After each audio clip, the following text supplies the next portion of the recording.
My friends, sometimes history does not knock gently at the door. Sometimes it crashes through the window in fire and thunder, forcing us to open our eyes. That is exactly what happened in Burkina Faso when, without warning, the roar of American fighter jets tore across the morning skies.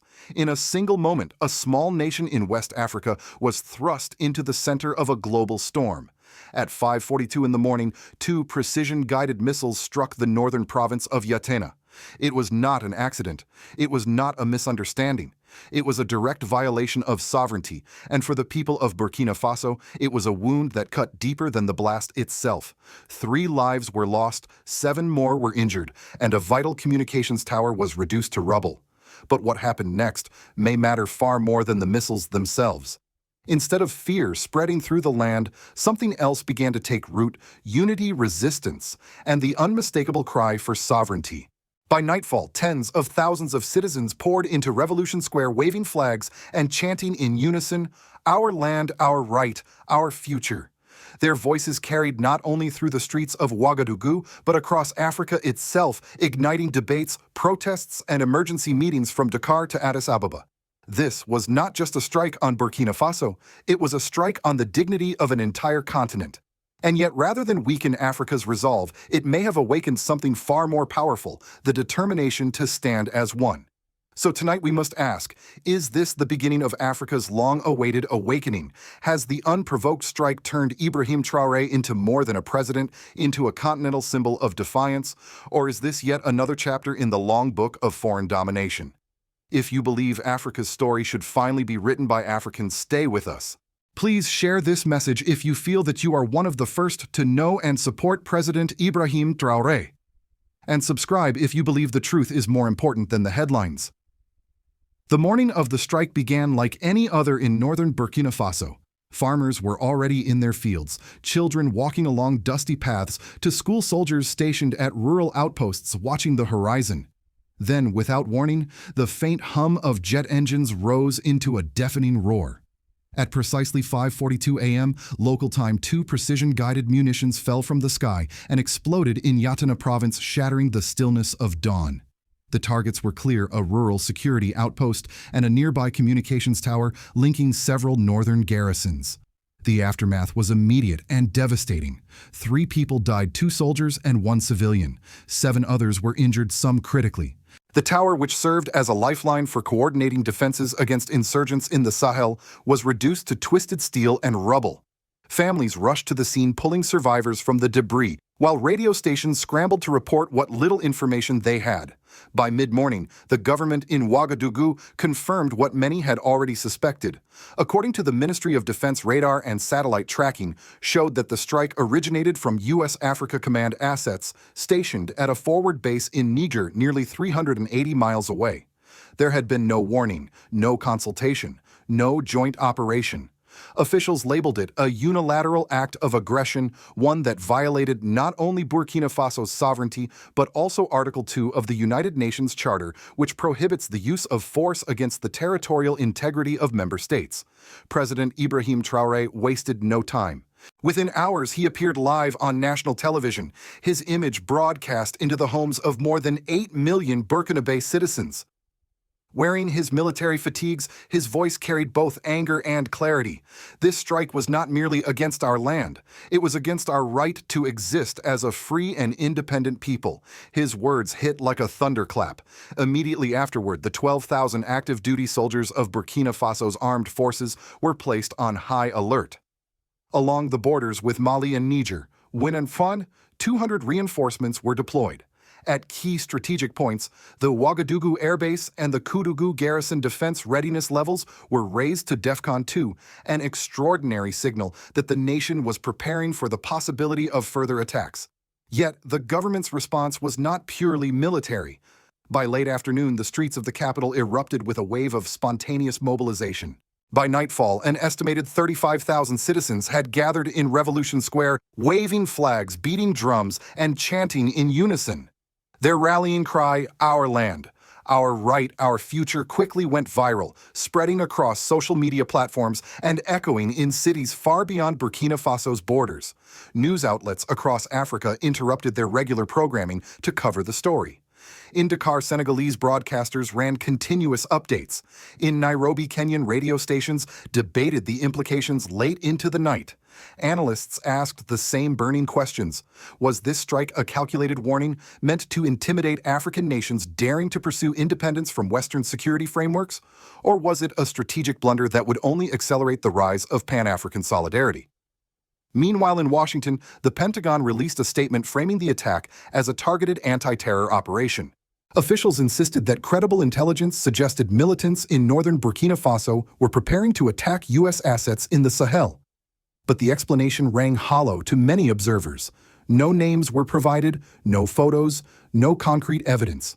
For millions of Africans, the narrative felt like déjà vu, a familiar justification used for decades whenever powerful nations violated smaller states under the guise of security. By the close of that day, one thing had become clear. The intended message of intimidation had backfired. Instead of isolating Burkina Faso, the strike transformed Ibrahim Traoré into more than just a transitional head of state. He was now emerging as a continental symbol of resistance, a young leader willing to confront a global superpower and rally his people under a banner of sovereignty. The bombs had fallen in Yatena, but their shockwaves were being felt across an entire continent. If the strike itself was a spark, the reaction across Africa was a wildfire. Within just a few hours, shock turned into fury and fury into collective action.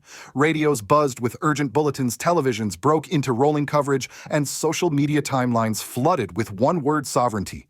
By that same evening, the African Union in Addis Ababa moved with unprecedented speed. In less than 18 hours, an emergency session had been convened, one of the fastest in AU history. Foreign ministers from 42 African nations joined virtually, their faces filling a mosaic of screens. The message that echoed from nearly every delegate was unmistakable. This is not Burkina Faso's problem alone.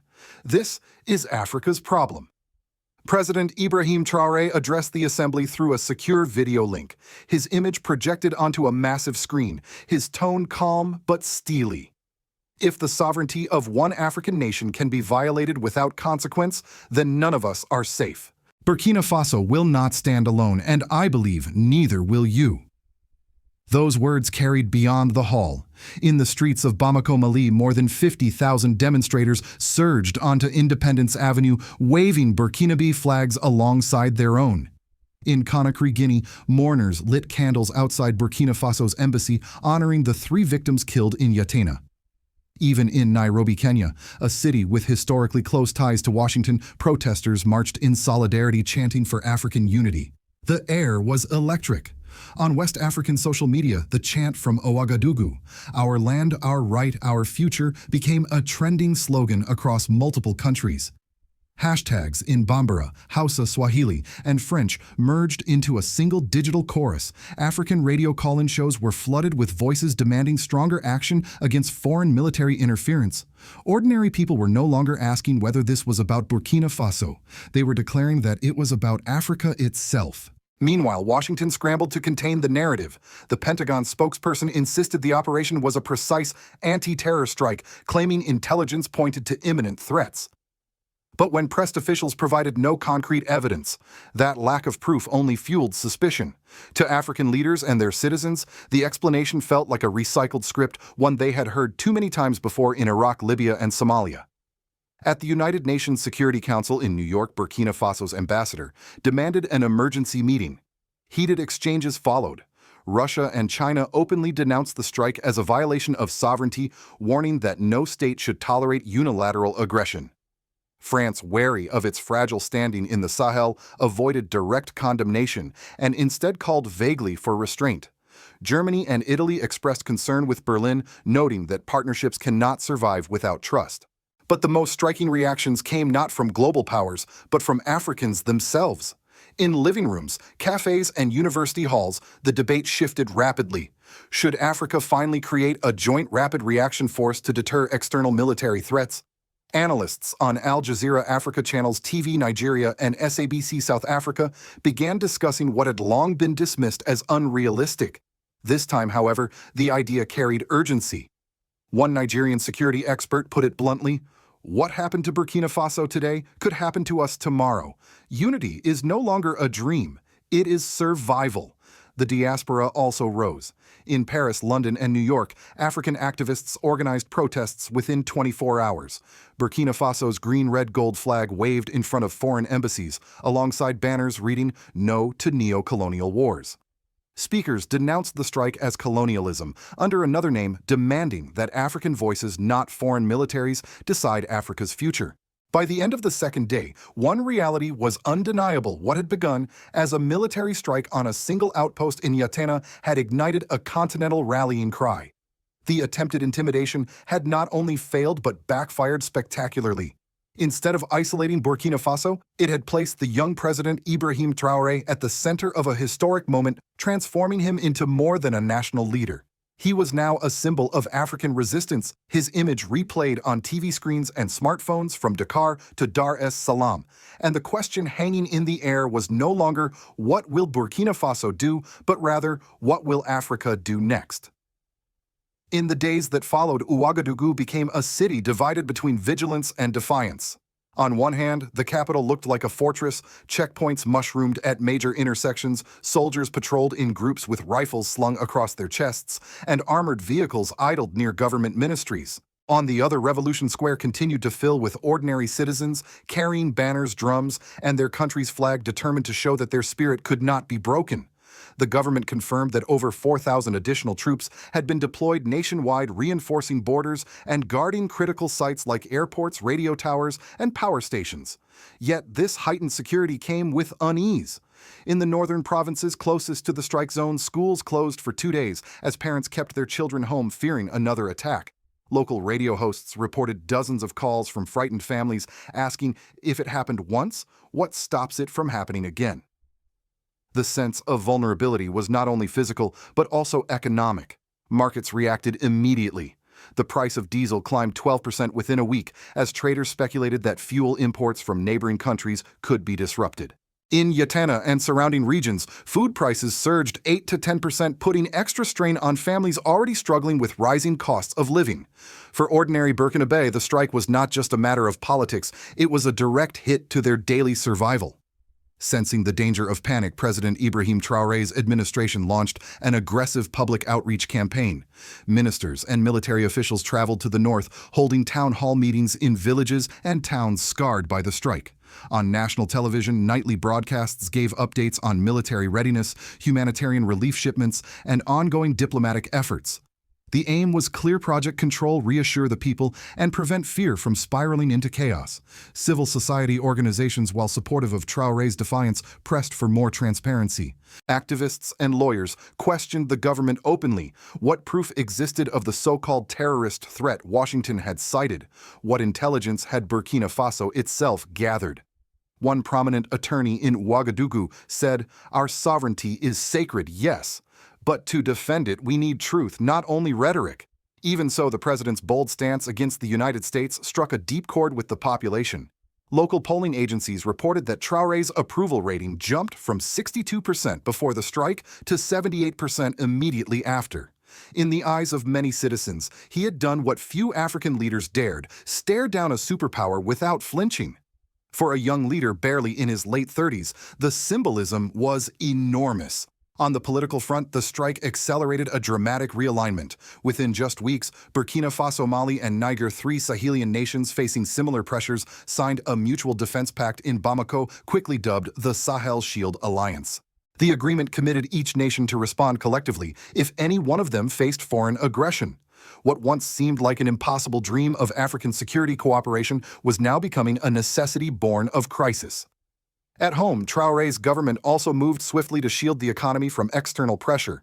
With Western aid programs hinting at suspension, Burkina Faso pivoted toward African and Asian partners for emergency grain and fuel contracts. The Ministry of Trade emphasized that dependency was a choice, not destiny, a message that resonated strongly with ordinary citizens tired of outside dictates. Yet beneath the surface of unity, questions lingered. How long could Burkina Faso withstand the economic ripple effects? Would the Sahel Shield Alliance truly hold under pressure? And could Traoré transform a surge of popular support into long-term stability? Or would this moment of solidarity fade once the headlines moved on? One thing, however, was certain. The strike that was meant to intimidate had instead redefined the political landscape inside Burkina Faso and across its borders. It deepened fear, yes, but it also solidified a national conviction. Sovereignty was not a slogan anymore, it was survival. While Burkina Faso rallied in defiance, Washington found itself on the defensive. Within days of the strike, the U.S. Senate Armed Services Committee demanded a closed-door briefing from the Pentagon. Lawmakers asked the question many Americans had not expected to hear. Are we carrying out military operations in sovereign nations without their consent? Senator Mark Rutledge of Illinois warned, if so, we are treading a dangerous path, not just morally, but strategically. The State Department scrambled to reframe the narrative. Officials described the strike as a response to imminent extremist threats, claiming intelligence had been shared by regional partners. But behind the scenes, diplomats admitted that neither the African Union nor Burkina Faso had been consulted in advance. That revelation fueled criticism from think tanks, human rights organizations, and even some U.S. allies. In Europe, reactions were cautious but telling. France, still reeling from its own military setbacks in the Sahel, urged dialogue but avoided condemning Washington. Germany and Italy voiced measured concern with Berlin, stressing that partnerships cannot survive without trust. Meanwhile, Russia and China seized the moment, denouncing the strike as neo-imperialism. Russian media hailed Traore as a modern African patriot, while Beijing hinted at expanded military and economic cooperation with Ouagadougou. Beyond the major powers, voices from the global south carried surprising weight. Brazil and Malaysia issued statements of solidarity with Burkina Faso, warning of the precedent set when force is used without host nation consent. Their support underscored a broader shift. Africa's sovereignty was no longer just an African issue. It was becoming a global principle contested on the world stage. The media battlefield reflected these divides. In the U.S., mainstream outlets like CNN and Fox News focused heavily on the alleged terror threat, while NPR and The Intercept questioned the legality of the strike. In Europe, newspapers such as Le Monde and The Guardian ran op-eds debating whether the attack might accelerate Africa's pivot away from Western alliances. Across Africa, however, the framing was united. This was not about terrorism, but about sovereignty. Commentators accused Western media of downplaying African voices in favor of narratives that justified intervention. Perhaps the most powerful response came from the African diaspora. In Paris, London, and New York, Pan-African groups organized rallies. Protesters waved both African Union and Burkinabe flags, chanting, "No more colonial wars." For many in the diaspora, the strike was not just another headline. It was a painful reminder of a long history of external domination. Inside Washington policy circles, a sobering realization emerged. The strike, meant to deter, had backfired, pushing Burkina Faso, Mali, and Niger closer together, while opening the door for Russia, China, and other players to expand their influence. Analysts began asking whether the U.S. had underestimated the symbolic power of attacking a young leader who embodied Africa's growing demand for independence. In the eyes of the world, Ibrahim Traoré was no longer just a transitional president. He had become the face of a broader struggle, a struggle not simply between Burkina Faso and the United States, but between Africa's right to self-determination and the old patterns of foreign control.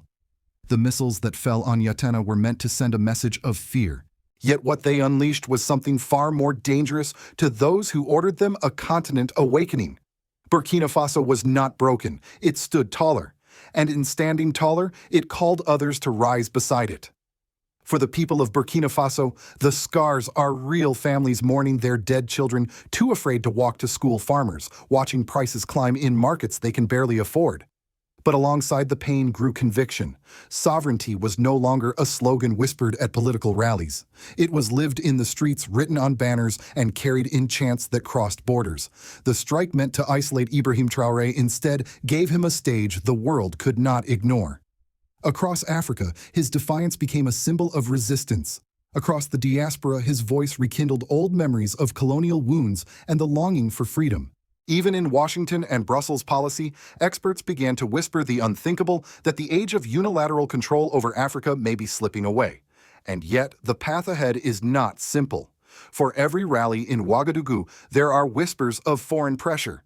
For every new alliance, there are threats of sanctions, economic blockades, or even deeper destabilization. History teaches us that those who dare to resist empire rarely do so without sacrifice. The question is no longer whether Africa will resist, it is whether Africa can endure the consequences of that resistance. So I turn to you, my friends, especially those watching from America. Do you believe that President Ibrahim Traoré's strategies for national reform and sovereignty are truly working? Or should Africans begin preparing for a successor who can carry the torch further? And perhaps the deeper question, can the world continue to justify power without consent in the 21st century? From Ouagadougou to Nairobi, from Bamako to New York, the echoes are the same: our land, our right, our future. This is not just Burkina Faso's cry, it is Africa's warning to the world. If you feel you are among the first to understand and support this rising tide of African sovereignty, please share this video. And if you believe that truth matters more than headlines, subscribe now, because the story of Africa's awakening has only just begun, and together we will follow it wherever it leads.